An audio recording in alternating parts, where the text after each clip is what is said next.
Are you considering baby-led weaning or just curious about it?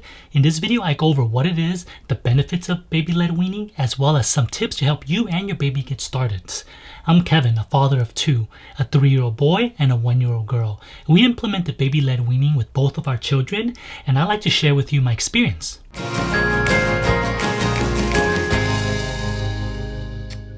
In short, baby-led weaning is basically the introduction of solid foods that your baby can self-feed, skipping the purees and spoon-feeding in favor of finger foods.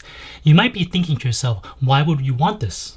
Baby-led weaning encourages the child to be self-sufficient as well as help avoid raising picky eaters, or at least minimize their pickiness as they get older. As my family follows the Montessori method, the idea that baby-led weaning emphasizes the independence of the baby really resonated with us. Of course, there are other benefits of baby-led weaning as well. Your baby will not only learn to eat on their own, but also have control over what they eat and how much they eat. Controlling how much they eat helps your baby self-regulate and listen to their body and not overeat. Babies who are given this control are less likely to become picky eaters when they get older. The reason behind this is that food is less likely to be a power control struggle between the child and parent because the child has been in control of what they eat since day one. Baby-led weaning also offers more opportunities for your baby to practice fine motor skills as they practice picking up different food textures and bringing them to their mouth.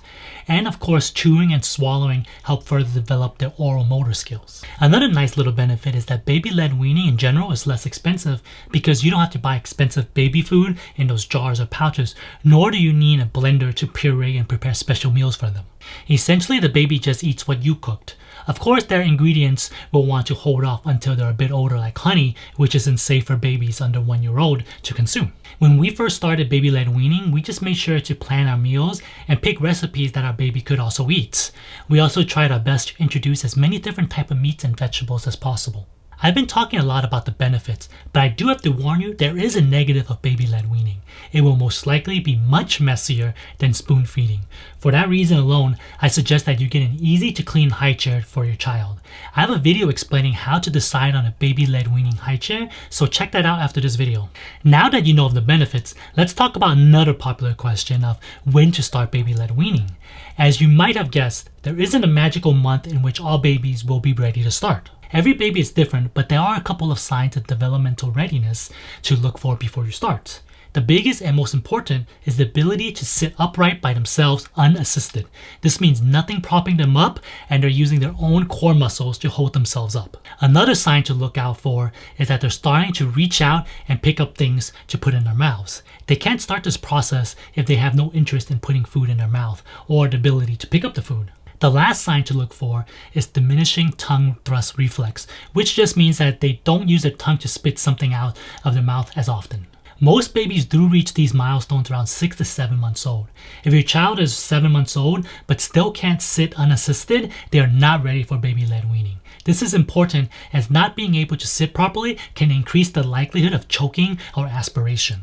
And since I'm bringing up choking, naturally this brings up the question, is baby-led weaning safe? Does it increase the chances of choking? Research shows that babies who start solids with finger foods are no more likely to choke on food than babies who were spoon-fed. One thing that you might notice is that your baby gags, which I know is quite frightening, but this is perfectly normal. The gagging reflex is triggered when babies are learning to eat. Let's briefly talk about gagging versus choking. When gagging, your baby's airway is not blocked. They're retching and making noise with normal facial color or slightly red if lighter skin tone. And most importantly, they're breathing. If they're gagging, just stay calm, silently monitor them, and don't make a big scene as that might scare your baby. I know it's tough and very scary when it happens, but it's part of the learning process and they'll eventually get better.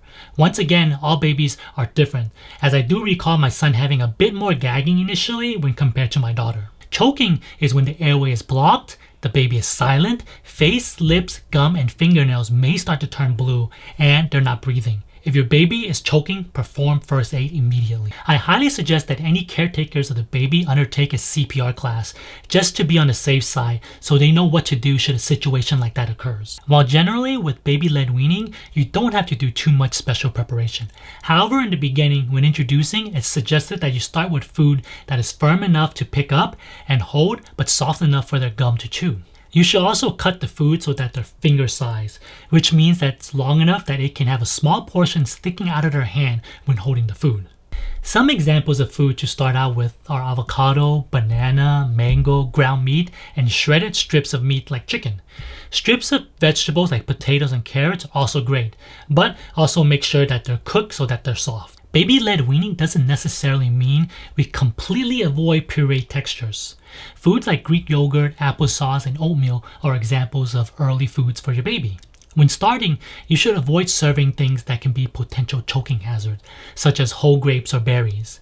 You can serve something like blueberries, but squish them first so that they're no longer round. Grapes can be cut into quarter lengthwise. Also, avoid serving hard, crunchy foods like chip, nuts, or popcorn. If you have any questions about how my family did baby-led weaning, let me know down below in the comment section. And before you go, check out my video about how to find a good baby-led weaning high chair. Give me a thumbs up if you found this video helpful, and I'll see you in the next one.